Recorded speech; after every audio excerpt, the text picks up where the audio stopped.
The commander of a U.S. aircraft carrier has said he doesn't lose sleep over the threat posed by Russia in the Atlantic as his 1,092-foot vessel visits the UK. The nuclear-powered aircraft carrier USS Harry S. Truman has moored in the Solent close to Portsmouth Naval Base to allow its 5,000-strong crew a chance to visit the local area. Rear Admiral Eugene Jean Black, commander of Carrier Strike Group 8 of the U.S. Navy, said that the 100,000-ton carrier, which has a 1,096-feet-long flight deck with 75 aircraft on board, was a symbol of power and flexibility which could be deployed wherever needed. Earlier this year, the commanding officer of the Royal Navy aircraft carrier HMS Queen Elizabeth, Captain Jerry Kidd, described the Russian threat in the Atlantic as eye-watering. When asked if he agreed with this description, Rear Admiral Black said, "They are professional mariners, good aviators. I am not sure I would go as far as eye-watering. I don't lose sleep over them. I'm not sure I want to go into describing the threat, but I can say we bring a lot of combat power, and when you match it up with Queen Elizabeth in the near future, and some of our other NATO partners, I am very, very comfortable at our ability to operate where we wish, when we wish."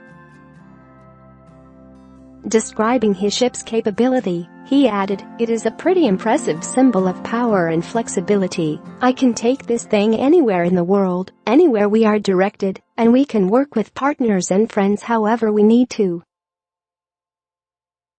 Explaining his strike group's deployment strategy in response to Russia, he added, "The best description is dynamic force deployment, so we are strategically predictable and operationally unpredictable."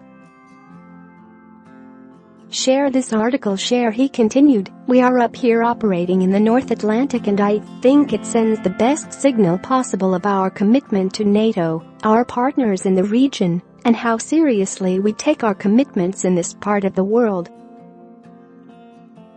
Rear Admiral Black said that the U.S. Navy was happy to work alongside the Navy's new aircraft carrier. He said, "We are absolutely thrilled to have the British back in the fixed-wing and aviation business. They are absolute pros. I have operated with them many times, and it's wonderful to have the Royal Navy sailing alongside you, because they are as good as they come." When asked if he had any concerns about the F-35 jets being purchased by the UK from the US to be deployed on the new carriers following a recent crash of one of the aircraft in South Carolina, he answered, "Absolutely not. I know nothing about the crash, and I can't comment either way about the F-35s." Captain Nicholas Deanna, the carrier's commanding officer, said his crew had been looking forward to sampling the local beer and visiting local historical sites such as HMS Victory in Portsmouth and Stonehenge in Wiltshire. He said, "From the bottom of the hearts of 5,000 men and women embarked in, or assigned to USS Harry S. Truman, I would like to say thank you to the people of the UK and the people of the city of Portsmouth for allowing us to spend some well-deserved time to rest in this wonderful city." The 1,092-foot USS Harry S. Truman arrived in thick fog on the Hampshire coast on Saturday morning as part of a North Atlantic voyage to foster cooperation with Washington's NATO allies.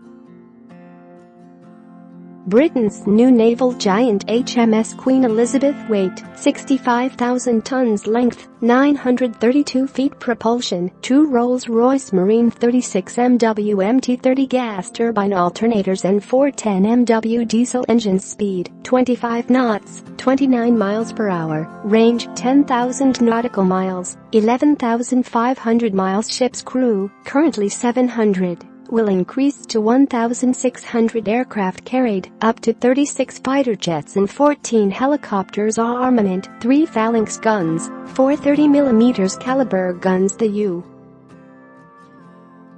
U.S. Navy's nuclear-powered USS Harry S. Truman, weight 105,000 tons length, 1,092 feet propulsion, 2 Westinghouse A4W nuclear reactors and 4 steam turbines propellers, 4 speed, 30 knots, 35 miles per hour range, unlimited ship's crew, 3,200 aircraft carried, 90 fixed-wing and helicopters armament, Sea Sparrow, RIM 116 missile and 3 Phalanx guns capable of carrying 90 aircraft, the nuclear-powered aircraft carrier named after America's 33rd president who led the country at the end of World War II returned to sea late last month and has moored near Portsmouth for the weekend. With the vessel docked at Stokes Bay south of Gosport, local ferry firms have been offering sailing trips to see the aircraft carrier with planes on display on the deck. After the ship arrived on Saturday morning, queues of hundreds of sailors built up in the hangar as they waited for ferries to take them ashore. Once on land, the sailors were met by staff from local nightclubs handing out flyers hoping to attract the young crew members into their establishments later on. Launched in 1996, the vessel can hold up to 5,500 people and is home to Black Hawks and a twin-rotor Osprey V-22 aircraft. The ship is part of the U.S. Navy's 6th Fleet, which has a mission to advance security and stability in Europe and Africa in cooperation with its allies. It previously docked on Britain's south coast in July to provide backup when President Donald Trump made his first visit to the UK since he was elected.